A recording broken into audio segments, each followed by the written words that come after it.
Ikasyam na kabanata. Hindi na kailangang sumulat pa ako sa inyo tungkol sa pagtulong sa mga kapatid sa iglesia sa Judea. Alam kong handa na kayong tumulong, kaya't ipinagmamalaki ko kayo sa mga taga-Macedonia. Ang sabi ko, handa na kayong mga taga-Akaya noong pang nakaraang taon. At dahil dito, lalo silang sumigla sa pagtulong. Kaya't pinauna ko riyan ang mga kapatid na ito upang hindi kami mapahiya sa aming pagmamalaki tungkol sa inyo at nang maihanda na ninyo ang inyong tulong gaya ng sinabi ko.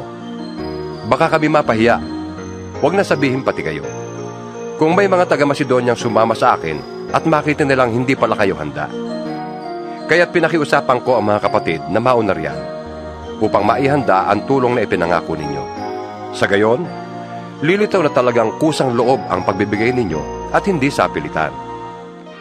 Tandaan nyo ito, ang nagtatanim ng kakaunti ay aani ng kakaunti.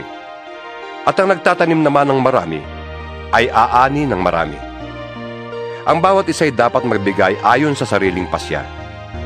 Maluwag sa loob at di napipilitan lamang. Sapagkat iniibig ng Diyos ang kusang nagbibigay ng may kagalakan. Magagawa ng Diyos na pasaganain kayo sa lahat ng bagay at higit pa sa inyong pangangailangan upang may magamit kayo sa pagkakawang gawa. Gaya nga ng sinasabi ng kasulatan, siya'y namumudmod sa mga dukha. Walang hanggan ang kanyang kabutihan. Ang Diyos na nagbibigay ng binhing itatanim at tinapay na makakain, ang siya ring magbibigay sa inyo ng binhi at magpapalago nito upang mamunga ng sagana ang inyong kabutihang loob. Pasasaganain niya kayo sa lahat ng bagay upang mas marami ang inyong matulungan. Sa gayon, mas dadami ang magpapasalamat sa Diyos dahil sa inyong tulong na dadalhin namin sa kanila. Ang pagtulong ninyong ito sa mga kapatid ay hindi lamang makatutugon sa kanilang pangangailangan, kundi magiging dahilan pa ng walang hanggang pagpapasalamat nila sa Diyos.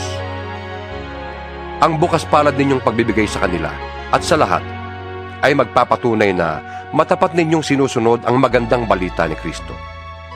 Dahil diyan, magpupuri sila sa Diyos.